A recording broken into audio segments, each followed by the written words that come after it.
deadly from EG. Sorry. 2-2 split on the bounties. Did you hear our draft panel? They were actually both favoring LGD's lineup. What do you think it was about LGD's draft that motivated them to go for the Chinese team here? Well, definitely fans of the Ame Axe. I think it's just, again, really gutsy pick. I am concerned for PSG.LGD's ability to deal with Timbersaw. And Razor against Lina, this is one of the more unfavorable matchups. I expect Abed to do quite well here. However, they do have the Hoodwink. That's key because Break against Timber is obviously a hard counter. EG with the Lion Clock can be very effective as well, just zoning out team fights. We've talked throughout the tournament a lot about how Clock is very adept at hunting Hoodwink through the trees. Nothing to say. He's already got something to say about that matchup. Kyle, he's gotten the first 2 denies of the wave. So he may already be in Abed's head. Fly, we're going to run down Y here. Of course, battery assault level 1. Not the greatest amount of damage, but he's so far away from the tower. He's got a fairy fire. Fly does have the movement speed advantage here. Just ever so barely, but he's going to have to give up on it. And he drops the sentry as well. Arteezy should be able to do quite well against a Sand King early on, but it does definitely get harder when there's points in the Caustic, along with a couple extra ones in Sandstorm. Yeah, they just managed to get to this grand finals off of the back of a Sand King from Ice Ice Ice with that old school carry build. Oh yeah, set a record as well. The highest net worth at on a Sand King at 35 minutes ever recorded in Dota history, a little more than 21,000. It broke the old highest by 1,500 or so. Ame playing out a bit of a 1v1. He's got the Silverhort behind him trying to do some pulls, but again, it's a Hoodwink in lane. You probably don't offer the most amount of pressure against a Timbersaw, but later on, of course, you're going to have that big, high amount of damage that comes out from the Sharpshooter and the break mechanic, which may be useful. I guess we'll just have to wait and see. Mid-lane matchup so far, 5-4, 4-4. Seems like both of these mids are focused a little bit more on harassing and positioning against each other rather than the CS battle. Yeah, this is a really annoying lane to play for both players. If you can juke Lina stun and get a big drain off, then it gives you a free wave. Same kind of goes for Lina. You're trying to harass down Razor with every Q nuke to ensure you get both CS and harass damage. So a lot of sidestepping, which leads to a lot of missed CS. Top lane, 2-point Sandstorm. Arteezy not really able to do too much anymore. It's likely going to just be a farm for farm trade. Yeah, that's why you could see both the Hoodwink and the Clockwork sitting in the safe lane, but not really being in experience range a whole lot. Instead, are just making it their job to harass the 4 position as much as possible. Does manage to get that stack up. Y slides away with the Icarus dive. Waiting for a rotation where the mid lane ends up getting some pressure put on it, just because, I mean, it's a Lina on one side, a Razor on the other. I feel like both of those mid heroes are rather susceptible to ganks. Yep. The one thing to note, though, with the PSG.LGD lineup, they've got a pretty distinct advantage in that they can easily clear Ancient stacks early on. Ame rushing the Vanguard. You can already see the Phoenix looking to get those stacks up now. EG, you can clear them with a Prophet, but you can't do stacks. So every one of those Ancients up is basically an extra creep wave just being held in reserve for Ame, and we've seen him go off. This might be a game he wants to get an early blink. We could see him do what he did earlier in the group stage with just Vanguard, Manta. Start farming waves, shoving at all times, and if you have waves shoved, it's a lot harder to play Furion. You just don't have the information then to make moves with your support duo who are going to look to play off map. Trying to secure the water runes here. Nothing to say is already in position though. So Shinkyu, his presence is... We missed that one. Not needed. Fly gonna hold out on the other one, but never mind. Why? Sneaky, sneaky. Dives through it, grabs the water rune before Fly is none the wiser. Crit. Recod here has to turn around Hex. Does have Tranquil Boots, so as long as he doesn't die here, he'll be able to still play the lane pretty easily. It's funny, but it's just these safe lane, both sides have these cores that are so strong that the supports don't really have much of a game besides just focusing on the opposing support. I mean, it's hard to be able to walk into a Sand King Sandstorm, and it's not like the Nature's Prophet provides any nukes in himself. He's going to be fine in lane, though, just farming up. And same thing with Axe. I mean, what are you supposed to do to pressure this guy? Yeah. And the edge the EG lineup is going to have is their overwhelming tower pressure. PSG.LGD you look at this lineup, they've got some pretty decent team fight, but they have no tower hitters. A lot of their lineup is predicated on Ame just being enormous. EG, very easy. Timbersault's going to shove a lane hard, absorb tower if necessary. Prophet at any point can TP in, summon a creep wave. Two supports that love to set up for kills, and that's a, was that a triple or a quad? He's getting the hard camp successfully, but he's missed the Ancients twice. Big stack. He's got 4 different ones, so that's a triple and a double on the Ancients. And so what I'm hearing from that, from the Evil Geniuses side, is that they're going to be able to chip away at towers, maybe gank-oriented, like small pickoffs is going to be better. Meanwhile, LGD, they have to like kill Evil Geniuses over and over to claim those objectives. Ice. It's right on past Jin-Q. And chases them away. Into the late game, I think EG's cores all certainly outscale. Now, the one hero that's not really fully understood, because really only PSG.LGD have made the carry axe look great. Yeah. I don't know how well it's going to carry into the late game, because the Manta Shard, you know, that's all based on the shard damage. They're being gone on by so many heroes, but he's managed to get the first blood anyway. Arteezy trying to finish off Nothing to Say, but they don't have this. By joining in, but honestly, he's not even really needed there. Abed thought they were going to be able to claim a kill with the help of Arteezy, but Nothing to Say proves to be too strong. And just mana issues on Abed. He was a little low there. He ended up, you know, it kind of goes back to the Water Rune steal in a way, because if that's saved for Abed, he'll have mana for that Laguna Blade. Instead, was just short. Nothing to Say survives. Radiant seeds of fortification. Trying to go for the stacks again this time around. Crit's going to be joining him, so they really want to get a punish here. Already given up first blood, the double damage, not quite enough. Now Fly going to be gone up by the Radiant, immediately TPing out as forcing a little bit of movement, pretty good, and his move is actually disguising Evil Geniuses in their play to be able to take some of these stacks. Takes about half of the smaller creeps there, and it looks like one of the big ones from Abed's nuke. A lot of games in this tournament, I wondered if I was actually secretly watching a StarCraft reboot, because the macro game has been so important. You don't see teams making moves to destroy enemy structures, but rather just handle their mineral collections in the form of these creep stacks. And big economy gain, right? Exactly. So like that's what we're focusing on, ruining LGD's economy, trying to get something for your own. Yeah, it is an interesting approach to the game. And they also waited to do those stacks, at least on the LGD side, until 7 minutes plus. So if you do it right, sometimes you just end up with all your neutral items right off the bat. It's a big edge. Ame just found the dream camps to be able to quickly find neutral items, the Satyrs and the Knolls. Yep. Cane Ring, one of my favorites. Fairy's Trinket to Abed, he'll be very happy with that. And you can see both teams are like, all right, 7 minutes, everybody, all right, get the free items. And then we'll resume and look to get things done. Love the warding from PSG.LGD. If you want to check it out, it's just 3 wards all securing different lanes. It's defensive. You just want to read EG's movements, because they're the team that'll make plays for towers. They're the ones who are going to attack objectives. And PSG.LGD throughout this tournament have been really good at picking their battles well. They will let specifically this tier 1 safe lane go if they don't feel like they're in a position to deal with it. Yeah, I mean, anywhere that this lion goes, right, it's not just a lion. It's probably an Arteezy teleport in with the Nature's Prophet. So they really have to be aware of where these supports are going to be moving around. Ice clearing out all the trees here. Jin-Q, he's going to make sure he's nowhere in range of collecting the experience of this gigantic creep wave. And is currently under tower. He's currently taking the tier 1 tower, and does look like you're right, Kyle. They're not going to fight for it. Makes sense. Fighting against Timbersaw at this point in the game seems a little bit ambitious. Yep. I love Ice on these farming cores. I think a big shift from EG is, you know, even when he's playing the Terrorblade, yeah, obviously a bit more priority is going to be given to Artur, but when he's on the Prophet, Ice gets his time to shine. You know, he's going to get a lot more space, and he's going to get huge. What does Ame have queued up? It's the straight Manta rush. Straight to the Manta after the Vanguard. Yep. As is per usual for the Chinese axes. It's a big reason why LGD managed to make it look the best coming from the region that created this. I was thinking maybe he waits for the blink. Like, we've seen this before. Yeah. He'll have issues trying to make plays, but I think he's got the right read where for them to win this game, they need a crazy sick timing at his shard.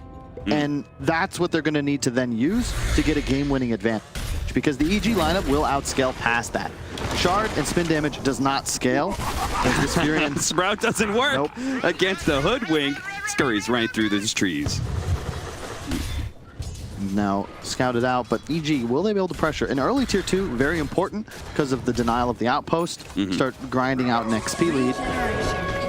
But the thing is, there hasn't been an Ame. He's been just farming already with Vanguard Yasha, 1,000 gold ahead of the game. And he will now be, I'd say, more than capable of planting himself in front of an objective to keep it alive. It's really just Isis Timber and then the double ult damage from the Lion and the Luna. Lion and the Lina that he has to worry about.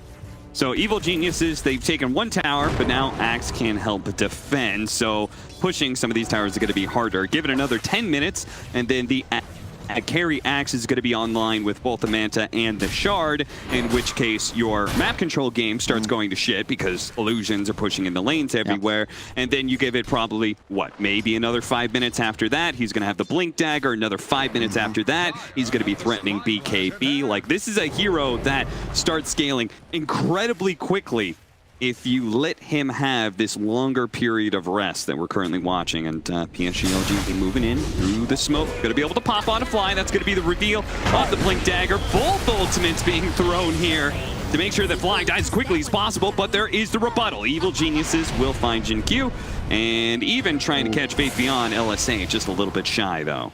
I just want to get something done. Notably, both carries farming opposite mirrored sides of the map, but Ame's getting just a little bit more gold. He farms Ancients about twice as fast. Same goes for most creep camps. So Arteezy, again, it's more about securing the objectives, the early game lead. He will at some point have a Witch Blade too, one of the more effective items of dealing with these strength heroes. So while the triangle isn't as important for Evil Geniuses, their play is to take LGD's side of the map more often. So they're already playing for that jungle if they can get this mid tower, but interrupted. No, nice jump in from Fly to be able to stop Faith Beyond, but that bushwhack, it stopped the Timbersaw from being able to kill the Sand King. The sharpshooter puts him down, and Abed, he's one step ahead, nothing to stay. Gonna be able to catch him. Oh, just barely gets the kill. 4 down on the side of Evil Geniuses, and PSG.LGD might just be the ones to take the mid tower first. That was such an incredible collapse. We'll see that back, but they already had wards on both ends of that mid tower. They'll lose, no, not even. They don't lose the objective, but they just, out of nowhere, suddenly there's 5 heroes. And Arteezy, the problem with Furion is you need to have that numbers advantage, the pressure advantage. He can't teleport in there. Crit unfortunately got killed just before the finger went out, and they just had nothing doing. The great initiation from Faith Beyond, the early Blink Dagger paying dividends. EG don't have that same sort of initiation. We're gonna see it right now. Yeah, they get the counter initiation. The finger interrupted. Just in time. And no finger, no whirling death that would have also killed the Sand King. Just beautiful stuff from Shin-Kyu. They also keep Faith Beyond alive somehow. So he's sitting in the sandstorm for an extra 3-4 seconds before he eventually tumbles, but it's so much AoE magic damage. There's 3 EG heroes inside of it. There's nothing you can do about it. Timber, theoretically very good hero against the SK, but when you're standing in the middle of a sandstorm, it does not feel nice, and they'll deny the tower and thus the resources to EG. As you were saying, PSG.LGD, depending on their lineup, what they judge, what they deem to be best, sometimes they're willing to give up certain objectives, and here they're going to concede this mid tower, and in exchange, they're going to have a Manta already for Ame. So at this point, he may actually have the Blink Dagger before he has the Shard, thanks to that one team fight there. Yeah, he is enormous. And it's very spooky to play against him now. He's going to be able to just farm jungle and lanes, also providing more vision just because it's illusions. You know, this is what made EG's Terrorblade and Naga so scary. They're able to obtain gold and information while risking nothing. So Ame, he's farming 2 camps while hitting a tower. EG, they'll make moves towards the bottom half of the map. There's no objective there, so looking to just trade. I just wonder, what is EG's timing? Here comes the epicenter. Thinking about going for the Abed kill here. Faith Beyond canceled it, though. He's going to need more for sure. And it seems like the rest of his team isn't quite ready. Now he can try and sneak in behind Abed here and have some teammates TP in, but there are a couple of heroes from Evil Geniuses off map right now. There's always the threat of that Nature's Prophet teleport. Of course, one of those heroes off map is Fly. Has an Invis rune right now. By himself. Won't be able to kill Y, but outside of the vision here, goes for it. Oh, but the battery assault doesn't actually catch Y as he Icarus dives away. That was so sick. The Spidey senses, drops the sentry, sees the Invis clock, but he'll also catch that ward on the outpost and then retreats safely with his own triangle and gets the Ancient stack. Boy's a beast. Q playing bottom now with the Veil, so the spell damage output of the nice SK Phoenix is going to be even higher. I'm a big fan of this build. I know on the NA side, MSS putting in a lot of work with that Hoodwink, and some of the DPC matches would always go Ether Lens, but I think if you can go for it, Veil feels so good. Yeah, especially a game like this. You're playing against Timber, playing against Clock. Yeah.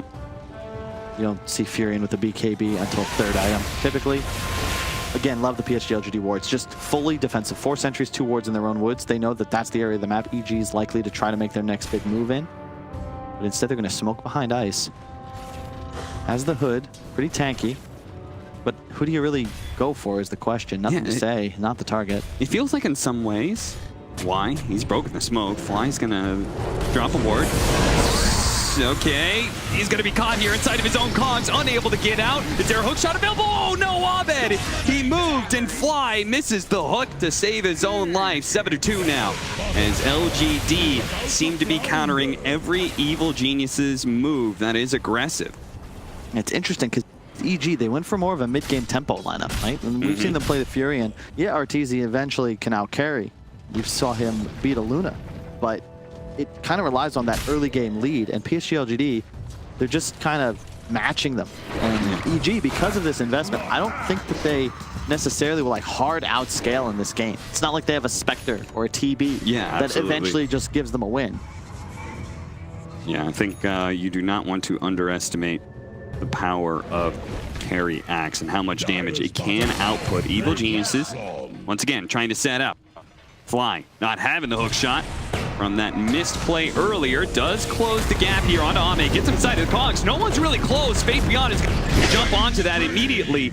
And in a way, Fly, did he just willingly sacrifice himself to get something out of LGD? Because nobody was following him on that one. They all gave up a long time ago.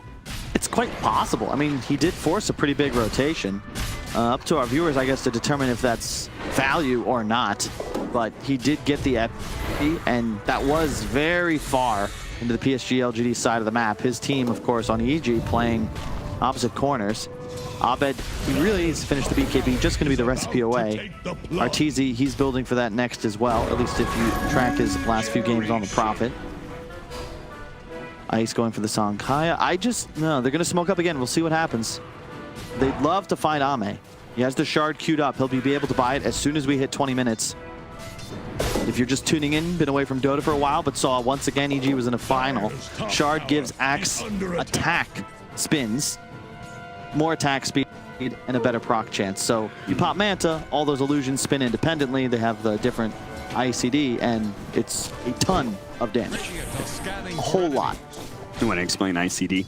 Internal cooldown? Yes, internal cooldown. Abilities sometimes have internal cooldowns to make sure that you don't actually, you know, have a billion attack speed and perma-match somebody, for an example. Nether Shawl for the Axe as well. I feel like he probably would take that one in hand. No, actually. Keeping the ring, he needs the mana regen for its Manta constantly being spammed out.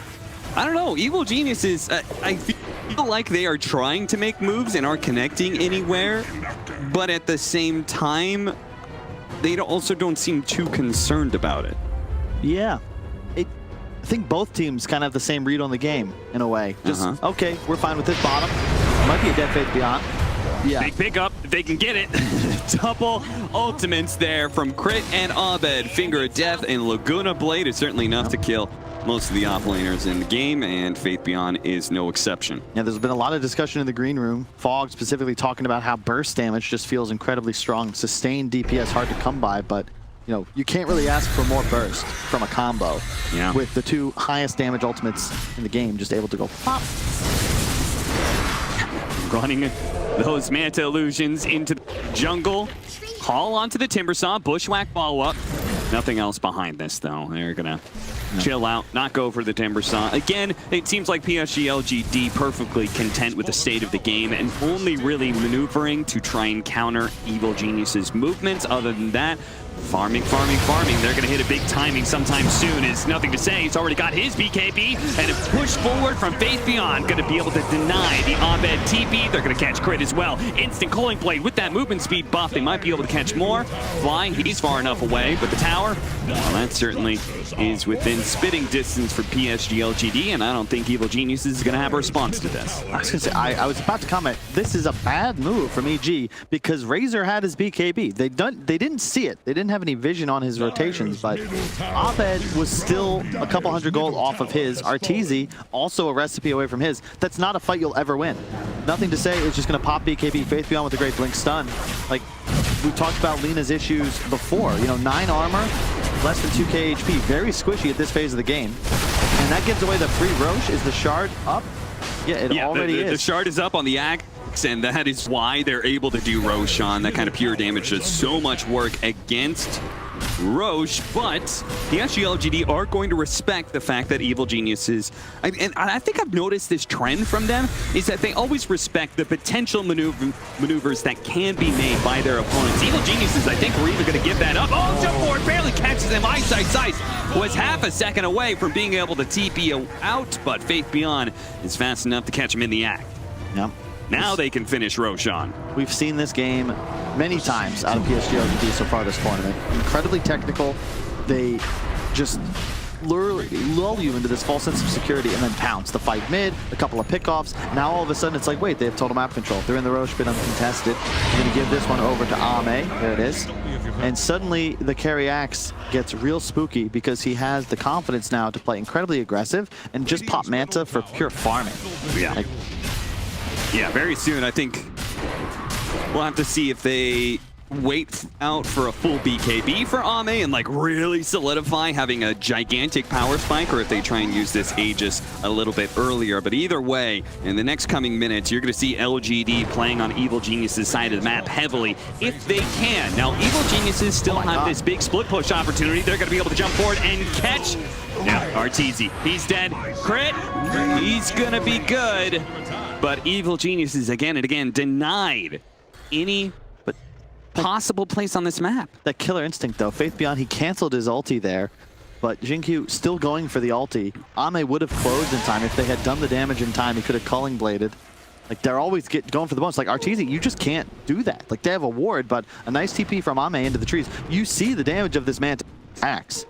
And the EG heroes are just way too squishy. Way too squishy. Yeah, Ice has some survivability, but he's playing against the break and Axe's pure damage.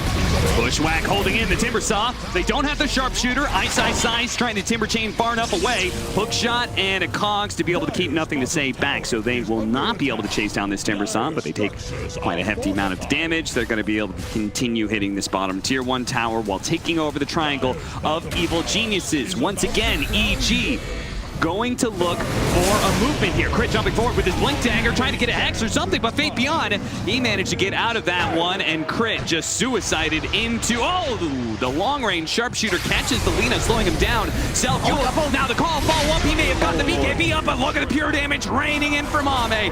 Supernova over the top, Arteezy gonna be ran down as well. Double kill for Ame. And Evil Geniuses, Kyle, I'm beginning to think that just like every single game 1 of LGD's run through this upper bracket, that they are going to stomp EG and take a clean victory on the start of a series. I can't disagree with you, Cap. I mean, this team, they've looked unstoppable. EG, another very impressive lower bracket run, but this final boss, PSG.LGD, like, this has just been par for the course. Like, when they win these game 1s, you're underselling it. It's not like it's close. They dominate people, and you heard Kuro say, was it RMN in the post-game interview after Nigma was eliminated, that this team broke their strategy. Yep. They studied them. The director in the background, Zhao 8, prepared his boys, and they came out fierce and wasn't even competitive. And so far this game 1, EG, they just haven't been able to make any moves. They've got their BKBs, but so what? Here comes Ame again. Oh, nice Yols, pre-click. Sharpshooter, a little bit off the mark there. Nothing to say with the Invis rune is going to keep scouting to see if anybody gets close to try and defend this tier 2, but it seems pretty clear the evil geniuses are doing whatever they can to fight away from PSG.LGD at this point. Everybody else is on the other side of the map. That's why Jinkyu, he's going to show himself, knowing that perhaps Bounty Runes and the Triangle is a play here. Turn around, Finger Death being pumped. Crit thinks maybe they have it with Arteezy, but no, Jinkyu, oh, a long-range hook shot. Dot's meant to catch him, and he caught Y inside of that one as well. Double kill for Fly, but that's the only good bit of news for Evil Geniuses. As Ame is running down Arteezy, trapped by the Sprout. He's not going to be able to catch him. A TP out from Artur. He resets the team fight. Ame looks, but indeed, Arteezy magicianed himself away back to the fountain. I was very lucky. I saw Isis as he was attacking Ame for a second. Thought better of it. Realized those spins might actually kill his Prophet within those trees. Ame's in again. Dimmers up. Oh. Nothing to say. Not bothering to chase him.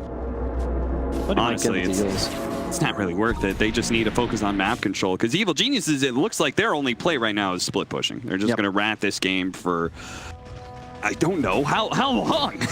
Like, when do they get strong again? Well, it's, I guess when Axe would start to fall off. The thing is, he's acquiring items so quickly. Already 4K ahead of Arteezy. Nearly half the network lead that PSG.LGD have is on Ame's shoulders. And with that AC upcoming, like, that's a huge item to grab. So once that's up, that'll replace his Aegis. Theoretically, he's like close to maxed out. Yeah, I do think I've played around with this Axe concept quite a bit since it was first being run in the DPC for China, and it definitely feels like AC is your last really big power spike. Yeah. You're still going to be strong. Again, don't underestimate the power of this hero still going late game, but good play by Arteezy. Abed, though, being run down the mid lane while that was happening. Jinkyu trying to push Fly out there with the drop of the Acorn Tree. Not quite good enough. Evil Geniuses, chaos all around this bottom lane as Fly. No hook shot out. No opportunity to be able to get the power cogs push back. Crit's going to be run down by Ame as well. It just feels like it's grab bag. PSG.LGD, they're just picking up whatever heroes they can get their hands on, and then running to the other side of the map to deal with the Nature's Prophet split push. Yeah, it's much easier now that both Ame and Faith Beyond have bots. So the global mobility of the Prophet is somewhat neutered here. Also, once again, I just love the way that PSG.LGD itemized. They've got the Force Staff Holy Locket on the Phoenix. Force necessary any game you're playing against a clock. Faith Beyond, he has the Aeon Disc, but the early bots to deal with the split push. And then nothing to say. He's actually queuing up an Aghanims. You know, we discussed their lack of tower pressure. The Ags will certainly help. And now they just continue to explore map movements and just run at EG. That's going to be the name of the game. Do they have any wards to place? Yeah, you said they may be lacking a little bit of tower pressure. The Aghanim Scepter certainly helped with the double hits and being able to hit the towers. All right, tier 3 items are out. Evil Geniuses, knowing that this 27-minute mark usually means that players are split up and farming neutral items in an attempt to get those fresh tier 3s, are going to smoke and push and see if they can get a pick off somewhere around here. Now, Faith Beyond would be a nice target. He looks juicy, Cap, but he's got the unbreakable item. Yeah, he's got that Aeon Disc, and I think thanks to the ward. Seeing that, even though he may have a gem, he may be a juicy target, it's way too hard to be able to catch this guy. The gem's going to be able to spot jumping forward. They nearly go for Faith Beyond, but maybe they didn't see the Aeon Disc. They blow it up, and yeah, it blocks the damage, and now Fly, hook shot out again. Another miss from the captain of Evil Geniuses. The two supports die that bit of movement. Yeah, there was no creeps in that camp. Blame on that. He farmed a camp and Fly didn't realize it in time. And all of a sudden, they're in the base. And Arteezy's just still like, guys, I can't help you here. Split pushing bottom. He gets caught in the call. He's just pretty much gone for it. Yeah, and honestly, like, who really needs to be able to do fast tower damage? You could just kill the enemy team anytime they show their faces. Bit by bit, PSG.LGD will work down these buildings. They're going to back up. Again, respecting the idea that Evil Geniuses could be able to take a 5-on-5. Even though they have yet to be able to prove it, they're still saying, all right, well, there's no need for us to try and challenge this right now. Let's let the supports come back up. Let's just do the same thing that we've been doing. Let's get to map control again. They're going to get desperate, and eventually we're going to stomp out those rats. It's just like, look how much Ame farmed, right? He just cleared 3 waves bottom, an extra one with the illusion included, the whole jungle, and his bots, like, he still has 9 seconds on the TP. Like 30 seconds, he's clearing an entire half of the map and shoving our Tor away from the tier 2, and now he can just rejoin his team. So they gained about 1,000 gold and more advantage in just that like 1 minute retreat. So yeah, there's no need to try and threaten high ground. All EG has to get back into this is a big team fight. They have their BKBs. And it is still possible for them to kill off the support duo. You could theoretically find nothing to say. And high ground is the best position for Evil Geniuses, not just for the normal reasons, but think about those heroes like Razor. He wants to be able to chase people down into a big area. It's very easy to get a good position out for the Lina to be able to throw out damage without being, you know, risking her own life. And Timbersaw is still a huge threat. Playing against Axe, that loss is quite significant. So no real rush though for PSG.LGD. We got Roche coming up in 1 minute 15. Expect them to get some map control and look to make a play around that. The Shard Roche is a big one. EG, got to be cautious. Crit looking to break the smoke, as is Abed. They're going to move left. Word on the high ground. Evil Geniuses don't see it, and as a result, Arteezy not even bothering to pop the BKB because he knows the physical damage is going to be too much. It's a tough one for the Nature's Prophet. 0, 3, and 4 on our tour, but looking around his team, it's actually not a bad score under the circumstances. His support duo. Oh, look at that. That's what I love to see. The carry axe. Thanks, guys. You think to yourself, it can't be that big of a deal. He calls you, he pops Manta. All of a sudden, they're all 3 spinning constantly, and your health, it just plummets. Yeah, the right clicks of the illusions are no joke either. Consider he's got Orb of Destruction, neutral, -4 armor, -5 from the AC. Lina only has 11, and that's just a free Rex. They got kills on 2 cores and 2 side lanes, then take mid racks. Just utter domination around the map by PSG.LGD. I don't know what you do if you're EG here. Pretty sure you call GG. Yes, if Lacoste were, he would say that exactly. Enter, GG, enter once again. There really just isn't much left to do. Game plan a bit better, come back stronger. You get 15 minutes. Game 2, maybe a different game plan, maybe a different hero. Maybe you ban Axe. It does seem quite powerful, uniquely in PSG.LGD's hands when you consider Faith Beyond. He'll happily play it as an offlaner, but they can so easily shift it to carry on their last pick.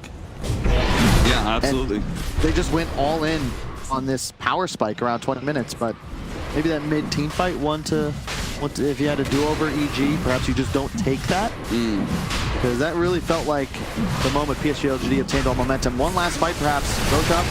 They have to be able to take this fight. They have to be able to go for it. Hook shot on into the pit. But the 2 supports are going to start this team fight in the fountain. They're going to have to TP back in. A sharpshooter managed to nail Arteezy. Abed's all in to be able to grab it. He does manage to grab the Aegis. He's going to be coming back soon, but it's going to be under the effect of an exploding sun, as sure enough, he is immediately stunned up. Arteezy turns around, kills Faith Beyond, perhaps not even that. PSG.LGD deny everything from Evil Geniuses. Game 1, they thoroughly work the North American squad. I don't know if you call it an outdraft, because in any other team's hands, I don't think the game could possibly look like this. But PSG.LGD, they've been utterly dominant so far this tournament. I thought EG would be ready. I thought they'd be the toughest challenge this squad has faced. But right now, they just look like everybody else who's fallen. Everybody else who faces LGD in that game 1. LGD always looks prepared. And that's probably because they've got some smart minds on that team. They've got Y, the kid who wins.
Dire's ban now. Radiant's turn to ban. If they're wearing a cork shirt, they'll pop up soon enough. Dire's ban now. Radiant's turn to ban. Back in the day, it beat Timber sometimes. Like, if you're a good Axe player, you'll beat a...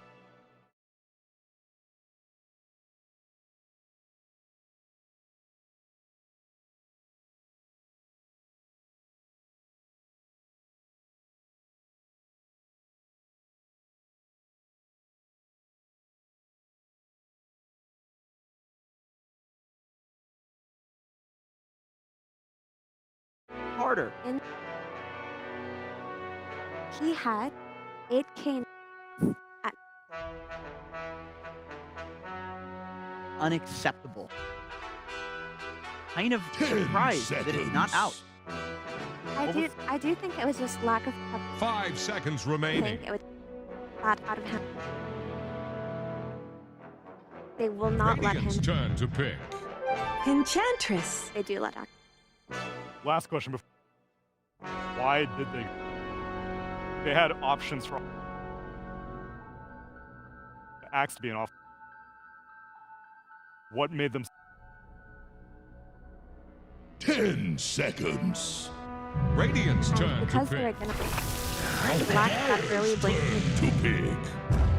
Earth Spirit. compensate for Axe's. I And that's exactly. also think Sand King is the current #1 hero for, you know, other heroes that are arguably up there, depending on the 10 meta, like seconds. For the Light, Tinker, Zeus, but they don't really 5 seconds current remaining. meta. These are not good heroes. Only really good meta hero, of course, early game defending Sand King. You just Sandstorm. Just running a tempo draft like that, where you're The supposed to Dire power. get a I saw the ban. exact same thing happen against EG. Here's the Sorry, Radiant from ban. EG against a Nature's Prophet in the no pings here, where they had a bunch of ways of dealing with the Furions pushing an early game tempo, and then the Harry Furion just looked. Now it's time for a bit of a different approach from each. Same bands from L. 10 seconds. And the Terror 5 seconds remaining. open up with EG is bread and butter lane domination. Get that with a Viper.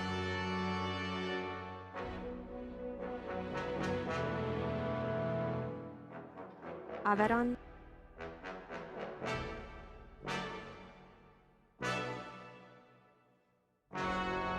Already their lane. But I like that LGD.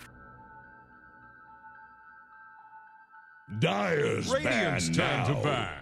Yeah, and LGD like, run the offlane Viper. What I love to see how willing they are to just snatch up other straps. About this on the panel, just it shows once again this respect for the kind of aggregate 10 ideas seconds. of the Dota 2 pro community.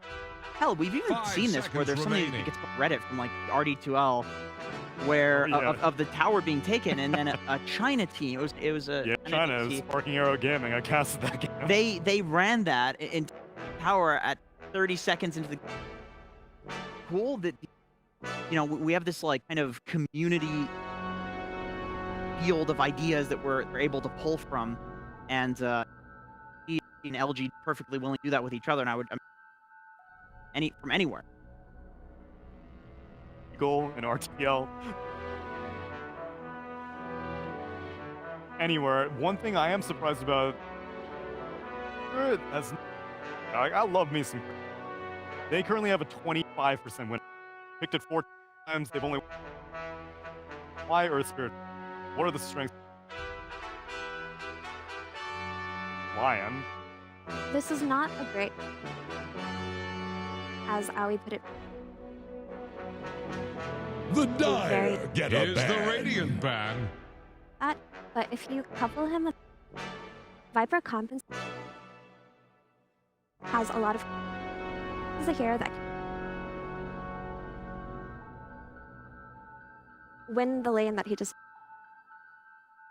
If it's a comfort, 10 seconds. did you have faith in? 5 seconds remaining.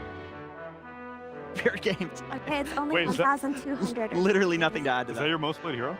Really? No wonder you were. You haven't heard of the famous Effie Earth I mean, Spirit? I have, but like, you know, people have multiple siggies, as we like to that's call them interesting. around No, here. I play this hero too. I have like an Toxic. unhealthy. I don't want to. I am gonna talk. Radiant's turn to pick. Is this Terrorblade? If you first phase or you have. They do that by banning up. Song disengages.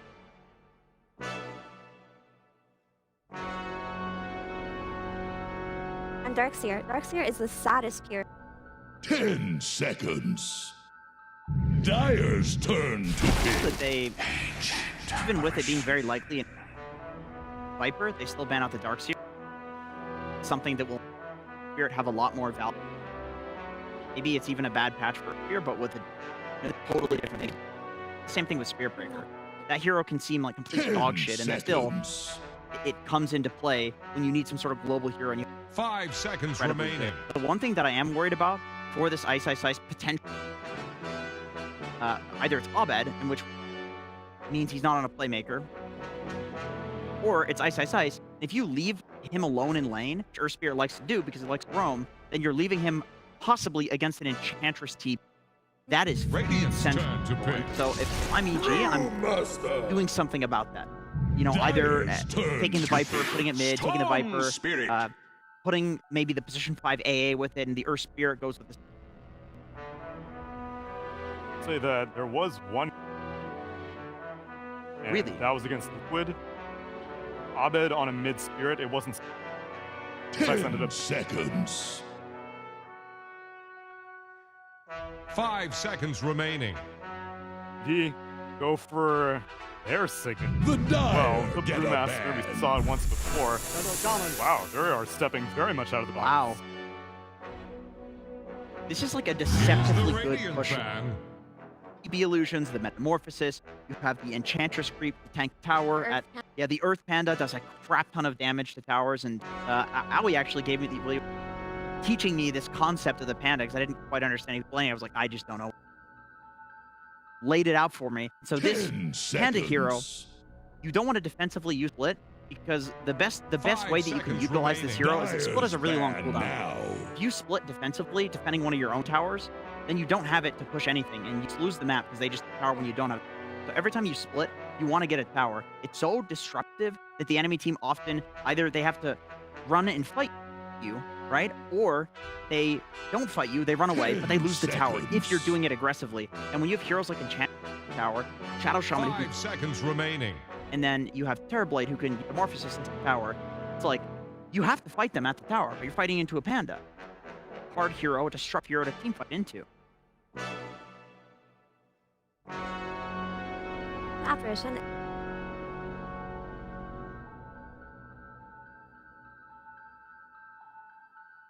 Oh, he already has Earth.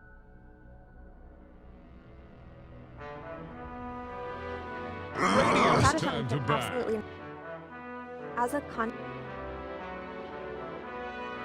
not ban out any of Ovid's signatures.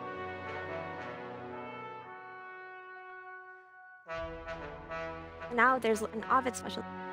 They had to respond because you need 10 seconds. Dire's turn to pick. Tons of magic damage.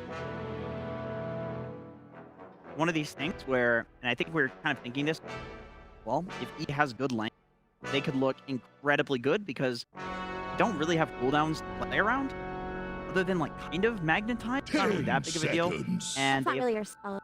That's Yeah, not what you- they have a 5 seconds much remaining. magic amplification, Ice Vortex, and then Viper's Q Radiant's for both turn the to Storm pick. and the Earth Spirit. A ton of damage.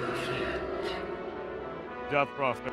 Talking about push. They're all What in, better man. way to cap it all off than with a Death Prophet deck? Ball. This is straight up death ball. Every single of their heroes. But I think they can also 4-man while TB. 10 seconds. Really, when you 5 seconds worry remaining. about some of these are strong. Dominate. They already there. Find a hero down or speed up in terms of combat, maybe. Of his signatures, most have been banned I out. speak for the Choose your hero. What did you think of the vacuum type environment? Axe. I think it was a fine. Really. Not team fight mid. Had it gone. So in this draft, LGD doesn't have the ability to defend towers as easy. Very committal. If they defend a tower with their abilities, they're on cooldown for the next. So I do think playing a high tempo lineup makes a lot more sense in this game, and that's just because the last pick on no proper response because they. AA needs. It looks like they're also ready to win. Yeah, I'm actually gonna go EG with this one. A win lane. Our heroes can play really fast in this. I go LGD.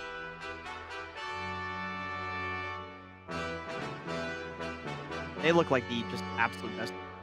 We'll see.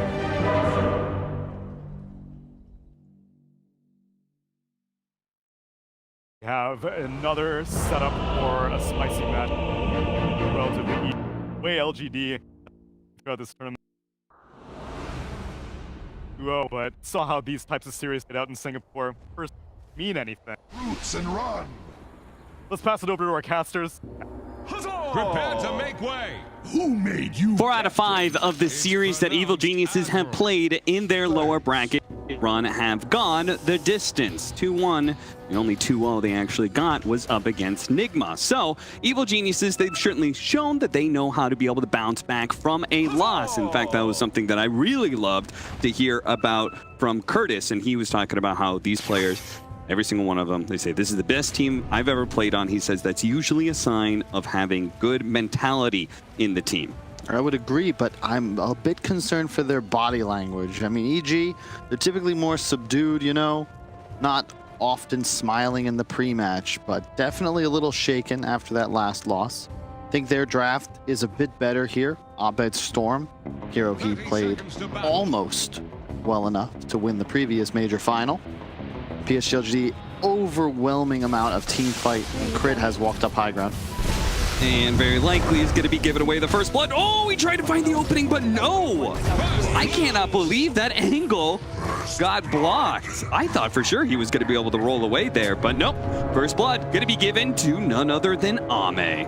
Of all the people to give it to. Yep, and Ame Terrorblade at that, Kyle. Yeah, we had discussed thinking Axe might be banned, but EG took it away immediately with the first 2 Viper. I think primarily out of fear of that Axe, the Nether Toxin disabling spin, so, you know, end of the day, you're not picking Axe into a Viper. Also, definitely a hero that could bully him out of the lane if they were to give it to Ame on the 1 position. I think Fly actually started off trying to body block a little bit, but yeah, that's going to be LGD starting off with not just the first blood on Ame, but 3 bounty runes as well. So, Evil Genius is going to have to do pretty well in the lanes to start things off to be able to offset a small little advantage for LGD. So what is our lanes? I saw they were going to go for the Brewmaster. Oh, top lane. Ice, Ice, Ice being pressured nice and early by the tri-lane of PSG.LGD.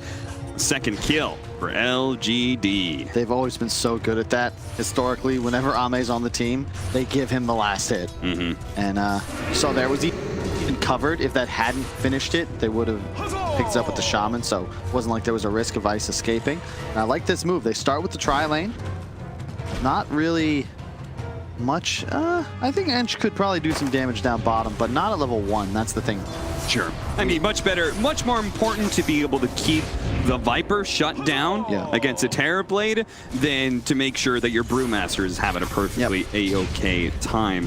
This is how you used to beat offlane Viper. They hear, oh, hang on. Nice roll-in kickback. Doesn't quite hit the Remnant combo, but they still have the kill. That one's going to go to Crit. Look at the lane. 2-0, 9-3 on Abed.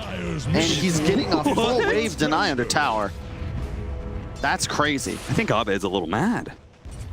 And he's got a lot of reason to be mad. In fact, the reason for him to be mad at LGD dates all the way back to TI8. When two of these players, Jinkyu as well as PYW, first showed up on the international stage for Team Serenity. They managed to go through group stage, ended up in the lower bracket. They played that best of one stage. You know who they played against, Kyle? Fnatic? Fnatic, that's right, Fnatic. Lost that best of one against Team Serenity, and that Fnatic had Abed on it. It's come a long way since then. Oh, that roster was star-studded, but never really got the results that this EG lineup has been able to accumulate during 2020 and 2021. So far, so good for EG. In a good spot in all three lanes. But the trouble with offlane Viper has always been what happens if you just get owned in the laning phase. You're a lane dominator. And yeah, you can always go recover the jungle, but that's not ideal. Oh, roll through, won't land. Great gank from Crit, though. I think for him, well, for his team, it's going to be Crit on the Earth, which is going to have to step up. They want a W and Ame. What? Okay, not only is he, I'm dead, like, he's dead, but now he has to walk back the lane because of that very, very awkward TP play. Yeah, it was... I mean, he spent his gold, I believe, before he died, so that's something. But yeah, there goes your first blood advantage. He could have just TP'd on the roll, you know, like, it would have been fine, but you know, just not really respecting the dive. But that's the power of Viper. He hits level 3, and suddenly TB left alone is in big trouble. Surprised that PSG.LGD didn't think about just keeping a tri-lane. AA, a strong support, but it's not as if he'd be able to stop Faith Beyond alone from just pulling creep waves. Which is what he's doing right now. This is the sort of lane Nature's Prophet thrives in. You don't really mind the enemy offlaner, and they can't really kill treants. So you see him just zoning out the Shadow Shaman, basically with just his AA and treants. So very nice for EG so far. Ahead in, I would say, all three lanes. Looking at it, specifically mid, Abed is going off. So I thought game one was really interesting because one of the things that Evil Geniuses has done very nicely this event is be able to have this like super aggressive, like the safe lane Furion. It feels like 3 aggressive cores, 3 semi-core sort of lineups and run at you, take over lanes and such, like they did at the Singapore Major. And they've also managed to fall back on the harder carry. And I thought game one, I felt like that concept, that first one, got countered so hard that they were just going to back up and go for the hard carry again. But it seems like Evil Geniuses still have faith in this sort of 3 semi-carry sort of lineup. Yeah, and I like it a lot more in this game because I think the support duo has just been straight up upgraded. Earth Spirit, better than Clock, and I think it's necessary to have their catch hero on Crit, and I'd rather have an AA than a Lion. I know Lion, incredibly high priority, but this hero just seems bonkers, and really, well, I mean, another TP to the tier 1, but this time in time. PSG.LGD, they took Death Prophet into AA. I consider AA a pretty damn hard counter because you remove drains. We've discussed it throughout the group stage, but drains feel like the real ultimate on Death Prophet. It's what give her that unkillable strength within a fight, and AA ult just removes that. And suddenly EG, they have so much catch from such a far range. You know, maybe Viper is just sitting there in the lane. Crit in the trees, he can roll in no problem. RTZ TP's in, Storm zips in. AA Blast. You have 4 heroes damage output, but they only represent 1 threat. Crit and Ice have no heroes to kill, so they go ahead and gank the big Eagle Song creep. Faith Beyond body blocked in. RTZ, he's shown the body blocking skills before in this tournament, most notably that Terrorblade illusion play that he had, and does so again against Faith Beyond's Brewmaster. Jinkyu, though, setting up. You can see the ward behind the tier 1 tower here. Looks to be able to see a hero rotating in, and with this exorcism and with his disables, get a kill off of it. They're going to be able to find it, though. They're going to roll on in now. It's going to be a little bit shy. 3 heroes here. Jinkyu is actually going to be gone on by Abed. Nobody else from the team is going to try and help him out. Not even the Death Prophet. Just ran for the power runes and wasn't even there. They lost the 50-50. Will Abed, he's going to charge uphill. He would love to steal the bounty as well, but he's going to leave that for his Earth Spirit. Is under attack. Little drive-by scoop. And pull the creep wave too. So this is looking real good for EG. At the moment, it's at least, well, okay, let me rephrase. It's better than last game. Yeah, that's true. It's a good start. Yeah. And Ice is 6. Yeah, and he's very likely dead. Nice rotations here from PSG.LGD. They still managed to pick up the kill on Y. Ice will enjoy a bit of bump and experience for that. Faith Beyond going to be gone on, though, as again, 3 heroes are postured on one side of the map. Both teams have a similar idea here. The laning phase is beginning to break down. Let's just provide overwhelming numbers to a certain side. Yeah, but this is going much better for EG. They got a tower. You can feel RTZ definitely feels a lot more powerful. Instead of a Sand King who's already level 7, it's a Faith Beyond Brew that's just level 4. And the hero doesn't really have that easy farming mechanic to come back into the game. He's going to look to accelerate through team fights, but needs ultimate to do that. In addition, Abed, I think most comfortable of all heroes available on Storm, and he's off to a great start. He owned his lane, already level 8, and top net worth in game. Tower is about to take. Now, of course, we heard the stat earlier, thanks to our friend Liamir, who gave us the stat on which objective first taken has the highest win probability. Xin-Q going to be run down here by the Shadow Shaman. Now, the mid tower is a very frequent go-to, and it's why it is so valued. But the off-lane tower is another one that usually has a very high win rate as the first objective taken on the map.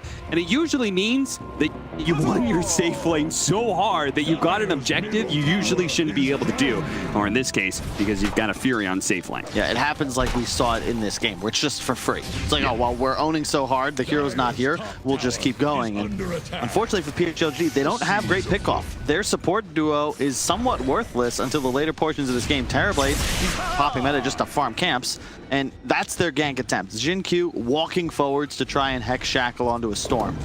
Other than that, Arteezy, all the space in the world. He's actually rushing Maelstrom this game before Witchblade. They're actually going to roll on a Terrorblade with meta out because Abed felt so strong, and they were right. Crit and Abed execute a metamorphosed Terrorblade who thought he could just farm up Ancients. And he thought wrong. Didn't have Sunder skill, typical Ame, maximizing for his net worth grind. And this time it's EG off to the races, huge lead. They'd love to scoop the mid tower, but they don't need it. Ult popped mid, and nothing to say. Had a regen running, so he'll still be full HP, but Ice looks like he might want to make a move here. Yep, they're immediately going to start slowing somebody down. Wasn't sure if it was nothing to say. Xin-Q ends up being neither, thanks to the silence. Denies the Viper Strike. Still, though, these sort of rotations that are forced when you look at the Nature's Prophet being there, well, he can always relocate to another side of the map, so this is such a better Prophet game. The support duo is so frustrated by these creeps constantly scouting and chasing them around. Ice is huge. Prophet, nothing to really fear here. There's no hard initiation on the side of PSG.LGD. No pesky axes or Sand Kings to worry about clearing your creeps. So I'm just gonna hit tower. Now, the way I usually like to describe these lineups, Kyle, is this is a lineup that has to be ahead. Oh, the roll in. Not quite landing, but the silence to follow it up, and that'll easily free up Abed to be able to go for the execution. Nothing to say. He's going to be underneath this Sprout, plus a Remnant. They do manage to get a stun immediately onto Abed. He's going to jump away thanks to the buyback. Very disciplined from EG, trying to get away and out. Abed with the last bit of mana. They're actually going to turn around on nothing to say here, but the Ice Blast, just the supports, can kill the mid laner of LGD. Once again, the body blocks from Arteezy, netting another kill, this time onto Y, and Abed still running away. Faith Beyond desperate to be able to pick up this one kill, but it's denied. Vortex back into the roll-in, and Abed says, remember me? Thanks for the killing spree, buddy. Xin-Q chased down underneath a tier 2 even. LGD are being hunted. And EG, I hear them coming to life behind me. A lot of sound in that last engagement. Excellent team play. Abed surviving. They kill mid tower, but they just commit. Oh, Ice, you've overextended this time, surely. Can they not get in range? Do they not? Oh, no. He's going to walk right past everybody. They're trying to go for it, but the Urn is going to heal him up a little bit more. And if they're not careful, they may get gone on by Abed, who now has a double damage room. And the quick bottle pass over, too. So Crit gives him a couple free charges. That was a really cool fight. Faith Beyond he's going to be able to do this throughout these engagements, but he actually dispelled the Cold Feet off of Nothing to Say with his AoE Storm Spirit nice. cleanse. He can also do the same to Magnetize, keep in mind. So Kirit has got to be a little cautious in a way. A big AoE Dispel just removes Earth Spirit's ultimate from the game, but the trouble is they're just behind, and Storm, way too strong at the moment, has DD, Kaya, they're looking to make moves. A big pickup for LGD. Managing to get Arteezy here, but at the same time, they cannot afford to lose. Nothing to Say again, but they will anyway. Dominating streak for Abed as the smoke, the three-man smoke that they operated early, is successful in finding a kill. Fly also demonstrate why I like AA the most of any of these ranged intelligence support heroes. Ice Vortex. He's already got 3 points in it. He'll look to max it next. Increased magic damage. It'll be 24% when maxed out. But more important, especially as Radiant, gives vision in the road. Zip in with a roll in from Crit to lead things off. And Ahmed, they're going to roll away from him. Looking for the Sunder. He does manage to get it off. And Ahmed, he's overcommitted now. He's going to use the last bit of mana to be able to make a jump away here. And PSG.LGD really want to be able to catch somebody with this. They're going to pop the Primal Split. Leading off, Ice, hit by the stun. Tornado onto the Ancient Apparition. This should net them 2 kills. Nice split from Faith Beyond. And that's the bane of Viper. It doesn't matter what position or what time in the meta. Brewmaster loves to play against Viper. You just chase him down with the pandas and throw him up in the air. Not much you can do about it. But well done by EG to escape with only the 2 losses. Very unfortunate that the Sunder was able to go off. I think maybe if Abed commits there, zips through for that one last attack with overcharge, like it could be better. But alas, doesn't matter. Arteezy, he had died top, but he went Maelstrom first, so he'll be looking to farm up as fast as possible. His BKB timing is everything in this game, because PSG.LGD, their physical damage output is relatively limited. Yes, the TB meta could be tough to deal with, but he's a little bit behind, and the Death Prophet Exorcism isn't too fearsome. It'll also allow him to then commit, because he has all these heroes with tons of reach. You know, Storm Spirit and Earth Spirit gonna tag team, just dive in onto the support duo. Arteezy with the BKB, he'll just port in as well, pop it, and ensure they can finish a fight with 1 or 2 kills. Another Ice Blast, another kill on Nothing to Say. This combination between Abed and his 2 supports, they're linking up so beautifully. Yeah, Earth Spirit, one of the highest damage magic supports as well, and Fly just drops a Vortex and says, hey guys, here's more than a veil of added damage. Yeah, mixed in with the Ice Blast, so they have a sort of semi-global possibility of ganking. Like Abed can make these really long jumps and have the Ice Blast be set up by the Vortex. It looks good. Evil Geniuses are up by 4,000 net worth, but again, this is a lineup that needs to be able to stay ahead, correct? I mean, they are surely going to get outscaled by PSG.LGD's lineup, right? In theory, you know, they're once again. Oh God, Nothing to Say. He cannot survive. Even this time around, he had the 2 supports behind him, but they couldn't stop Abed's damage. So they're going to trade an Earth Spirit for a Death Prophet. Which, like at this point, Death Prophet not that much farther ahead in net worth than this Earth Spirit.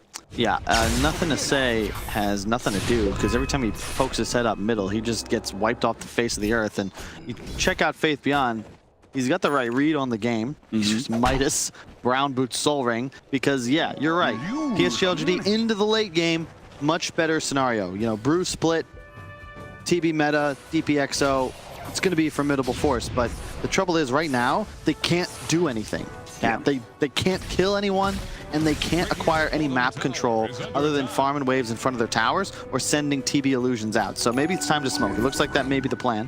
PSG.LGD have played this Brewmaster once before in iLeague about a month ago, and he did go this Brown Boots into Midas into straight Aghanim Scepter Blink Dagger as his build, and even a refresher with the Aghanim Scepter. This guy knows what this hero's all about. It's the ultimate, and as many primal splits as possible. Exactly. It gives you the second. It doesn't necessarily increase the uptime. Well, it does, but the replenish time just replaces the cooldown. But it's just, you always have an ult up. That's the theory, and it just means you have to wait longer if you want to take a fight at full strength. But we'll see. BKB is going to be the name of the game. PSG.LGD, they got it queued up. Oh, double smoke by accident. That's very bad for them. Oh, God. A bit behind, and they accidentally 2-timed it. They're fighting right on top of an EG ward if they pop on Fly.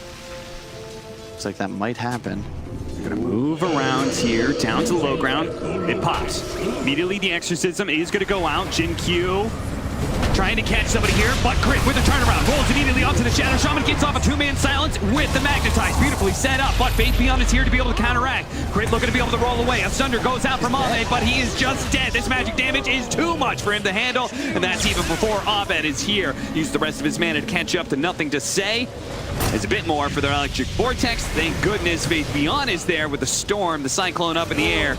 That'll deny the Nothing to Say kill, but that's it. That's the only person they could save. 4 dead on the side of LGD. It is only fitting, Cap. First thing we said at the start of this tournament, control the armor, control the game. Well, things have changed over the last 11 days, and EG have learned the new tweak. It's not the physical armor. It's not the TA you got to worry about. It's actually the magical armor. The early Veil on Crit, the Max Vortex from Fly, they easily turn it around. They also, of course, minus magic resist from the Viper right clicks with Q active. So 3 different methods of reducing the magic damage. With a Storm Spirit core that naturally outputs a ton of magic damage. Yeah, like, we didn't even get to see Abed really go to work there in that last team fight, but I could see that, like, they build up that magic resistance and he zips in and he just, like, would crush people. And don't forget new Furion ulti as well. A ton of magic damage. At level 2, it'll start at 150 with 10% plus 5 damage increase per bounce.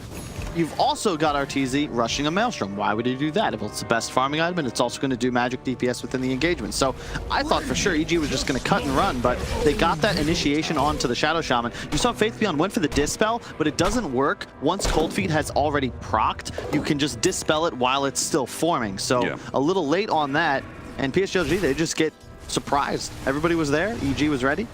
To give you an idea of how much damage Wrath of Nature can do, you're talking about level 1 maxing out at around 600 damage. Level 2 gets closer to 800 damage. Like, those last couple of hits can do an insane amount. You add some magic resistance reduction there. It's maybe even more than just pure damage if they have enough of it. Evil Genius is going to be able to find this pick off on Shin Q and turn it into a tier 2. First tier 2 of the game, down by 18 minutes. So look for that outpost to be taken. Yeah, this is the way to win Dota right now. I love this from EG. I think first game, maybe still a little tired, right? They had to win a BO3. They had to wait for the Wii show to conclude. And they got caught napping in that fight around the tier 1. This time, it's the aggression. It's the fact that they actually have playmaking potential. You know, not like Fly played a poor Clockwork, but I think Crit much more at home on this active roaming position. It's what he's had the most success with so far in his career. And just better lanes too, right? Yeah. EG's lanes actually the lanes went really well for them this time around. Now, LGD, we talked about this in game 1. They had such a strong understanding of timings, right? And being able to know when your lineup has this really nice peak against the enemy lineup. And we've seen them be down under aggressive teams before and just stall the game out until they hit a certain point. What is that turnaround point for LGD? What would that look like as we're going to watch why? Die again here. Die again here. There it is. Okay, we got it. They were a little concerned that there might be follow-up with that silence, but they just don't have anything to fear. So you ask, okay, well, what's the turnaround point? Probably the BKBs. Ame's about to finish his. Nothing to Say, still a full recipe away. Jin Q's trying to build one. Of course, that may be a long time. Half an hour from now, given the current rate of the game for him. He's going the cool build, though, where you get a quick blink, but maxed out Hex and Shackles. So the thing that I love about this hero is you represent kill threat with basically any other hero in addition to yourself. Sure. It's so much lockdown. You drop wards. You can see him playing with Nothing to Say. That's what they're looking to do here. So similar to game 1, where Evil Geniuses got to a point where they're going to try and split push as much as possible, PSG.LGD is going to do something similar here. But this time around, it feels like they actually have real kill threat. Whereas last time around, we watched Evil Geniuses like smoke to no avail time and time again. It just felt like they couldn't actually reliably get kills. So EG is going to have to be careful and guard their lead well. Otherwise, a pickoff as simple as just being able to catch Abed, say, in the bottom lane could be a massive turnaround for PSG.LGD. Of course, maybe not Abed with the Aegis that he's currently rocking. That would be a little difficult. And it's all going to be the team fights. Because Faith Beyond, like, it feels weird, but you have to buy Midas just for the XP and to stay engaged, right? The Sand King has a method of just clearing waves. You're going to be able to accelerate your own farm, no problem. Brewmaster just doesn't farm. And you can't with a Terrorblade consistently taking your waves. So he's just going to churn gold over time and eventually have Ags, which makes him a huge teamfight winner. Like, the reason you don't see Brew is because I think you just get enough teamfight from other heroes, but Brewmaster really is the lord of the teamfight. It's going to be a tough game for it. Abed Storm specifically is in a fantastic spot, holding onto the Aegis for another 2.5 minutes. So of course, smoke out, look to get aggressive. You've got so much catch too. A crit also, he's got a BKB queued up. That's going to be an awesome item. That's my favorite type of Earth Spirit to play. When you get ahead like this, you can just veil BKB in the middle of a fight, ignore everybody on the side of PSG.LGD. I've been seeing this a lot in pubs right now. These 4 positions that rush an early BKB, and it just feels like they're unstoppable. They just jump in, pop that BKB, and they're just tanky enough that they can last in a team fight rather than just being sort of the initiator that dies right off the bat. And Abed is just enormous. He's going to have an Orchid soon, like that decision. He forces BKB by itself if he zips in with crit, and he'll be able to solo kill both supports for some time. And yeah, just push out bottom. Mjolnir already up on Arteezy. To be fair, is there any downside to going BKB on these cores, though? I feel like just because of the lineup and the magic damage we were talking about, they were always going to go BKB. So sure, but the problem is, like, specifically on Nothing to Say, like, this is not a performance we'd see from him often. He is just straight up hood BKB. So he's, again, playing for a timing that's now. They need to win a fight now. And if EG get a read on that and just try to slow things down, ensure any 5-on-5 engagement takes place in their territory where they have vision, where they have the high ground, they're out farming every minute. And it'll really just be Ame at the end of the day that is a real damage threat, somebody who's actually scaling. Yeah, Faith Beyond, Midas, not terrible, but they're in a rough spot. You can just look at the map control. PSG.LGD, they're just mirroring, they're cutting waves, and they've ceded complete control of their ancient triangle. Faith Beyond perfectly controlled in his split pushing right now, 1100 away from that Aghanim Scepter. I'm not even sure how good this is gonna feel just because the Orchid on Abed, like, it's nice to have 2 charges, but what if he doesn't even get off the first one? That's the thing, it's more time needed. They need the BKB on him as well. Because he's the real save for the Orchid in a way. Like, Faith Beyond, honestly, you have to play a near flawless brew to get this game. The AoE Dispel on the Storm Panda is actually really underrated. But I'm dead. No doubt. I just don't see who he's going to save. The damage is going to come so fast. Fly, you're in trouble. He is in trouble, and he's being chased down right now by a full PSG.LGD squad. Evil Geniuses will not turn around and try and save their captain. I'm gonna watch Abed just make a long TP zip out. Whoa, never mind. Crit actually went in. And he caught Faith Beyond. What? Oh, we gotta see that one again. I'm assuming maybe he took a little bit of ball lightning damage. They hit him with the ice blast, and then Crit saw, okay, he's low enough. I can just commit to this. I was still at camera on Abed. Yeah, I mean, Crit just crushed him. He didn't even magnetize. That was so much damage. But yeah, you're right. The ice blast hit. I don't know. They're going to force out that BKB, or at least try to anyway. Nothing to say. He's going to be keeping it under control here. The Bloodstone, it's going to go off, but the damage is coming so fast they get the kill. Abed falls, and a monster kill streak goes to Nothing to Say. That is 741 gold for him. Of all the heroes to feed to DP, that is not the move. And PSG.LGD, they know too. They're going to try and tilt Abed, though I have heard that this man is untiltable. But maybe Emo can claim otherwise. Yeah, he's still one of the most consistent players in the scene. I wouldn't put that finals on Abed. That was just IG coming through with some new stuff, but questionable. They saw the BKB. They knew he had one. I like the play if he zips back immediately, right? Oh, we tried to force it. He, kept his discipline, conserved the cooldown, but he zips into the fog and just boom. The instant hex that Effie was talking about being a concern. And they just blow everything. There's no BKB on Abed. The silence came out from Crit, but Nothing to Say. The Orchid had faded by that point, so he hit with the AoE silence. It was a great ward trap, and they get a kill on maybe not the most important player on EG. Arteezy's farm is actually pretty huge. He's actually outpacing the Terrorblade. He'll have an AC finished in just 300 gold. And I've heard tell that Prophet kind of not out carries Terrorblade, but he out carries him like in this way, in this kind of game. You're ahead, you control the map. So you just like, if you can stay ahead by, you know, 10,000 net worth, let's say, you can go pretty late against a TV.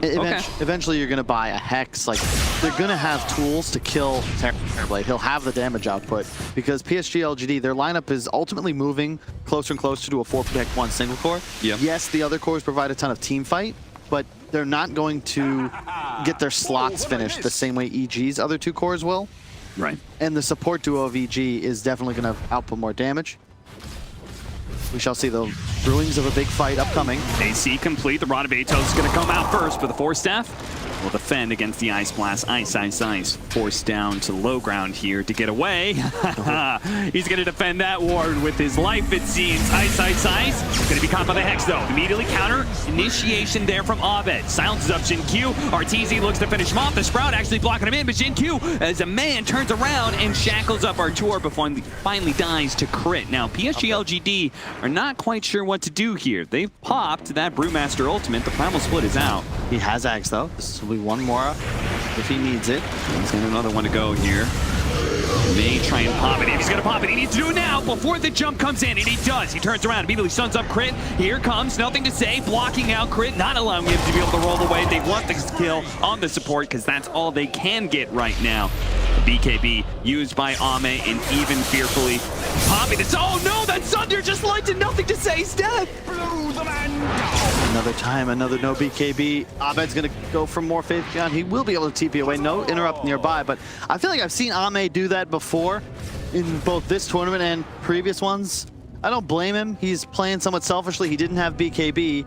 But yeah, nothing to say. You got to be cautious. He had vision, which is what's weird. Like, he had vision of that high ground and just charged up it. If he BKB's there, that's a sick play. Abed was real low on mana. Maybe you can turn that around. Full health meta TB behind you. Yeah. But uncharacteristic, and EG hold on to their lead. Ame with the betrayal on, nothing to say. Will keep farming. He's trying to win this game solo, it seems. Has 17,000 net worth. Is only 1,500 behind RTZ, who is going to be going for an Eon Disc. So once again, we're going to be seeing that item put to use as the game goes late to make sure there's no freebie pickoffs.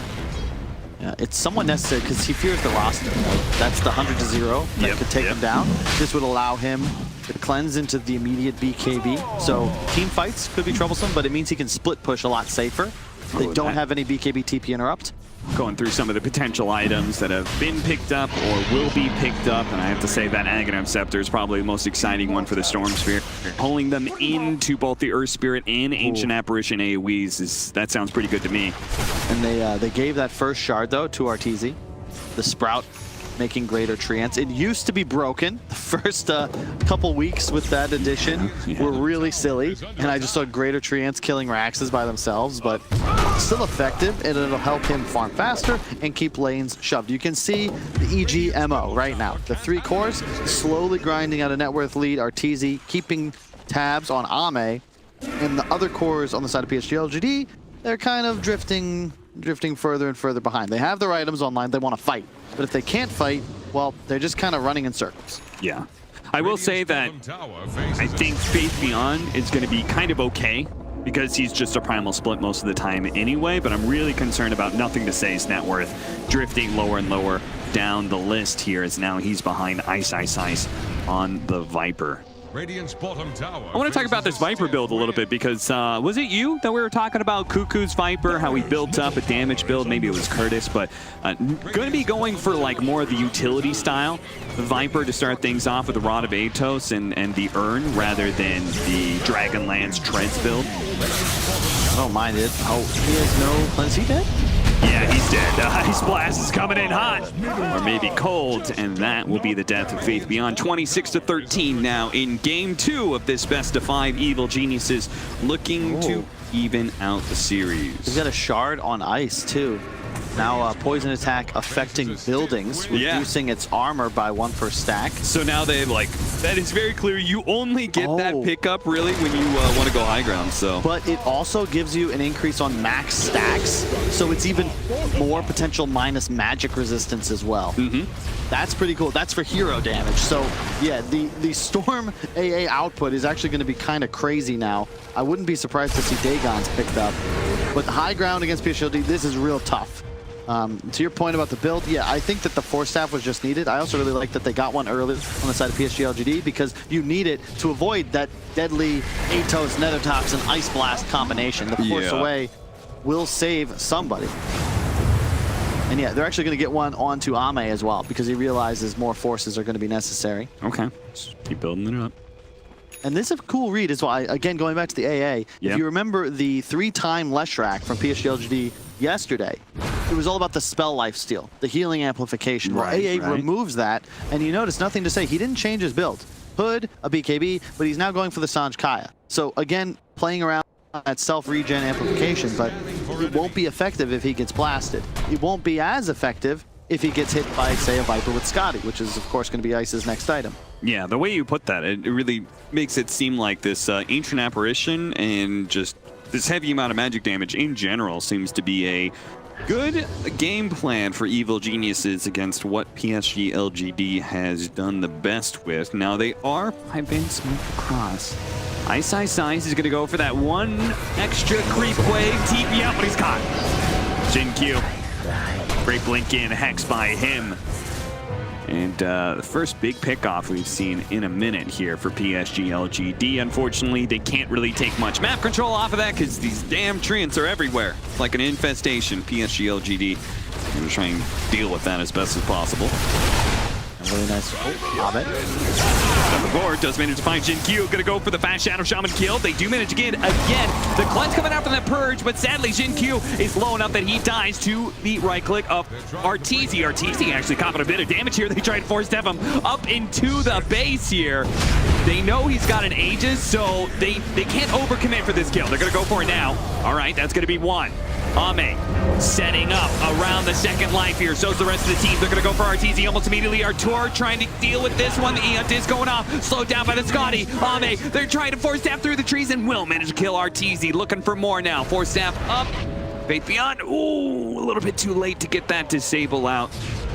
Still, though, managing to kill Ice during the pickoff, and then Evil Genius is getting a little bit too aggressive, loses their carry in Arteezy. We're back down to a 9,000 net worth lead only for EG. They cannot afford too many of those mistakes, Kyle. No, they can't, and it's just uncharacteristic. Like, if you're going to commit for the Rasta kill, get it.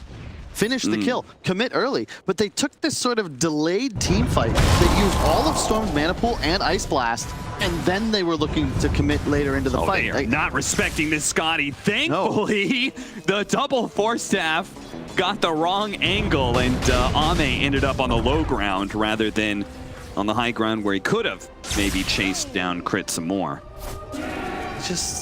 It's getting dangerous, EG. Yep. Gotta chill a bit. I like the aggression, but I just want them to do it as a unit. Like, be strong. And if you're gonna make that kind of play, I would love it. You know, Abed, he's got the Aeon disc. I kind of wish if they were gonna play it in this manner that they had just bought BKB.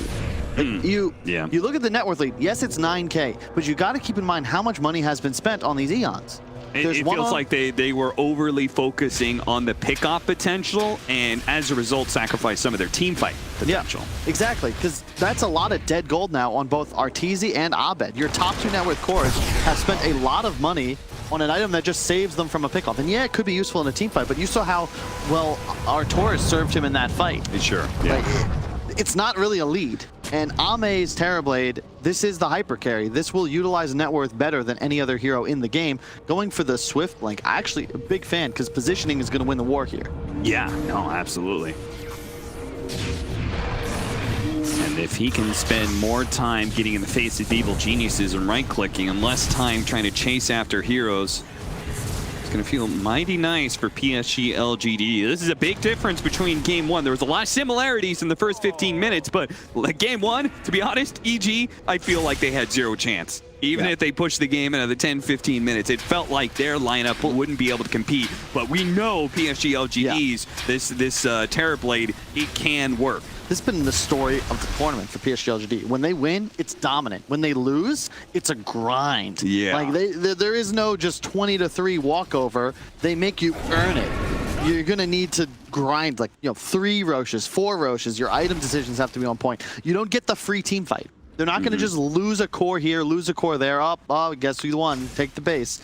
They make you beat them 5-on-5, oftentimes more like 5-on-8, because they'll have the buybacks ready. In this case, now Bot's on the Death Prophet. He will not have a buyback for now. Ame has his. Faith Beyond has the Aghanims. Oh, love it. He has the locked Vitality Booster, so we can assemble Eon if necessary. Refresh our next item. And the Ceremonial Robes, the Earth Spirit will carry that aura. Minus magic damage, magic resistance, and status resistance. And 400 AoE, very effective. You know, they keep on Arteezy even risking a few hits himself with the double Siege Wagon push. This tier 3 may end up being the first to fall here. PSG.LGD. All right, they're here in force. Evil Geniuses will back up. They're immediately going to smoke on PSG.LGD here.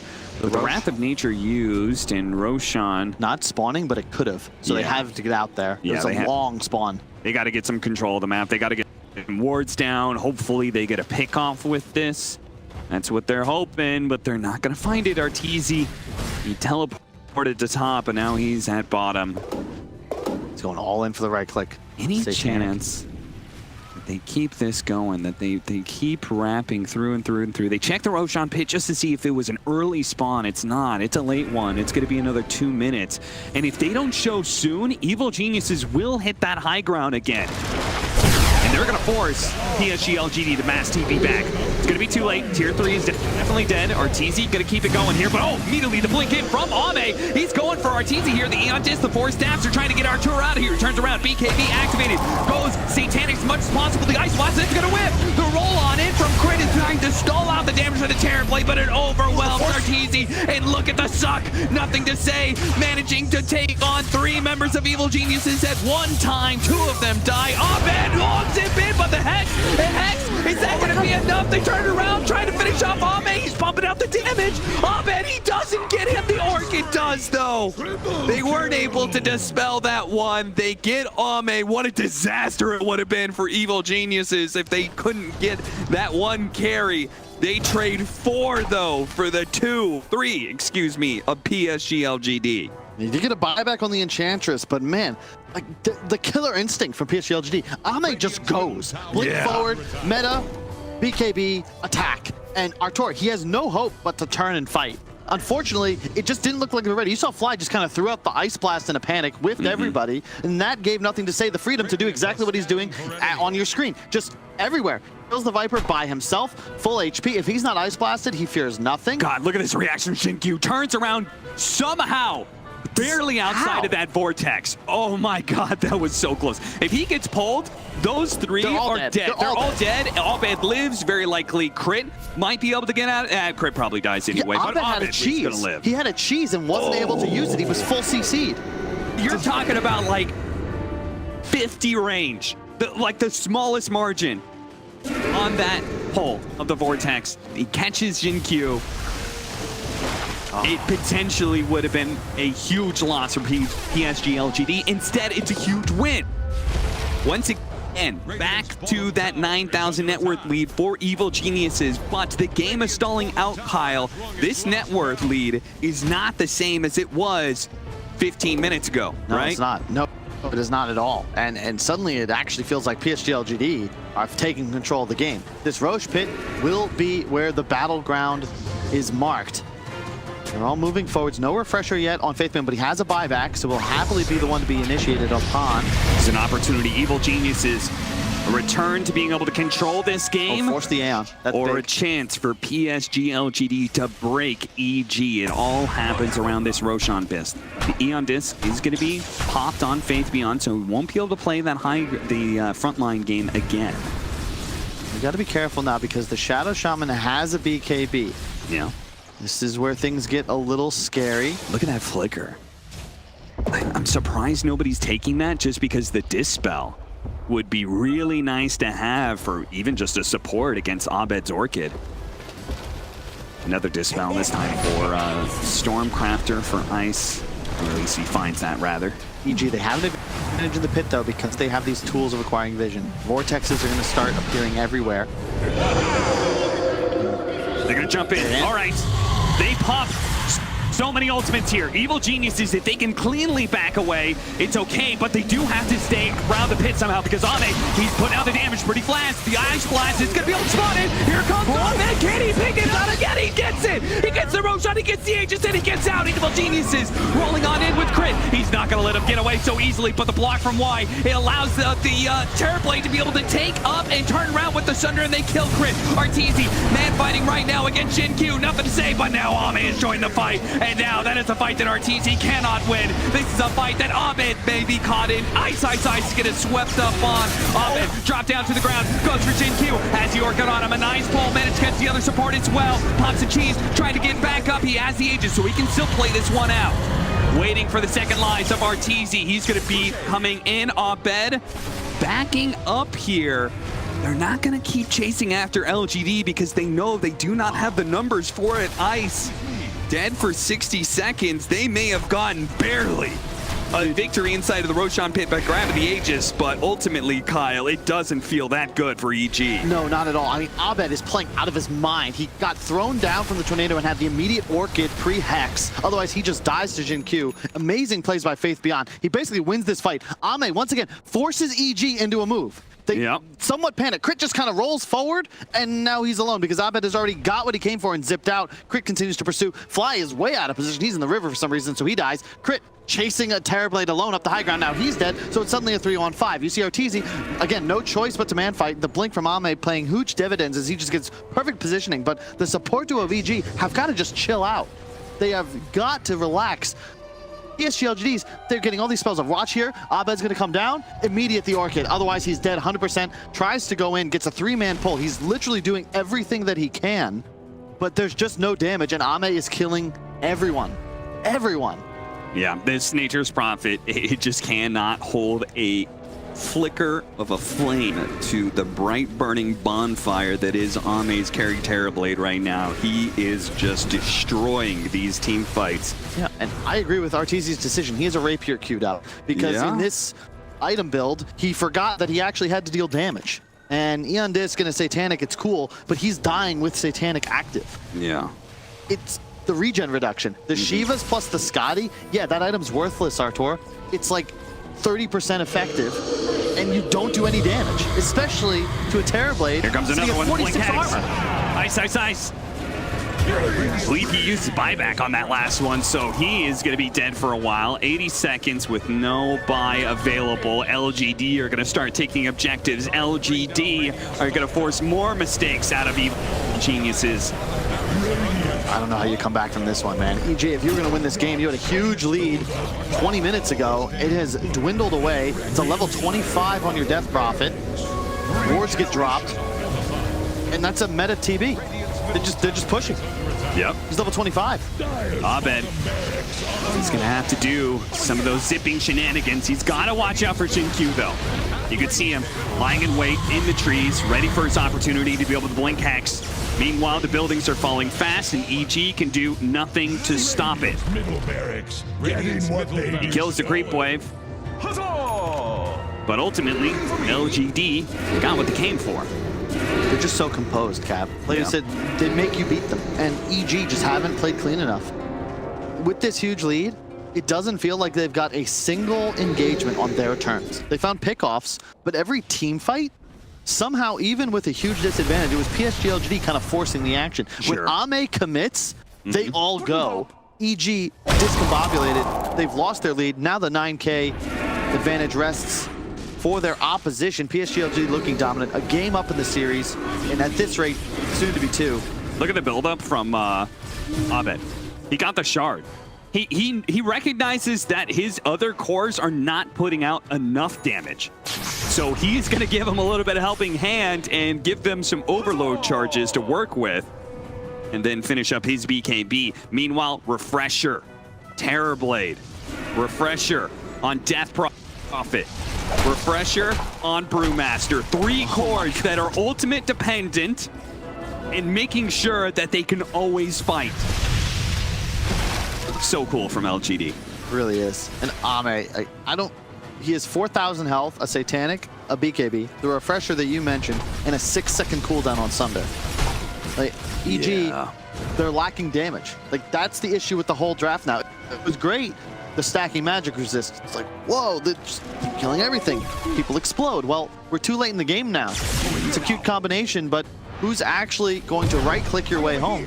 PSG, they're just going to walk up high ground and pop their spells. They have even the Wolf Creep, thanks to Enchantress. There has been net worth lead for Evil Geniuses the entirety of the game, but now it's LGD, 9K up, all in. Evil Geniuses with a Divine Rapier. Arteezy jumping into the back. They're going for Ame right away, but the damage, it is pitiful. Arteezy, he now needs to be able to find a way out of here. Their Glimmer Cape, they don't have anything. He's going to die. He's feeding away the Rapier. He has no buyback. He has no buyback. Evil Geniuses. That's it for them in game 2. It's looking like, unless the 4 of them do something without their carry, the pull in. Whoa! What was that? BKB is activated. Immediately a buyback coming out from Ame. He still has that Refresher to work with, so he's going to be joining to travel in. As he needs the BKB, we've just witnessed the magical burst from EG is still there. Pops the meta, respecting Evil Geniuses and their magic damage, keeping his distance. Another Ice Blast, but pops the BKB. He's going for the throne, and he's going to ignore Evil Geniuses' magic damage. He will ignore the roll-in from Crit and end the game. PSG.LGD and a best-of-5 grand finals are now up 2-0. They're just so sick, Cap. EG making mistakes. No ifs, ands, or buts. They're going to need to clean things up as a unit because PSG.LGD, they may have 5 players, but they're acting as if they have only the one mind. Every single time they commit, it just looks like they're unstoppable. Like, this game, they shouldn't have any business winning. They're down, what, 12K gold, like 20-something minutes in? They've lost all of these towers, and yet they're somehow the ones that feel like the aggressors when we get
LGD.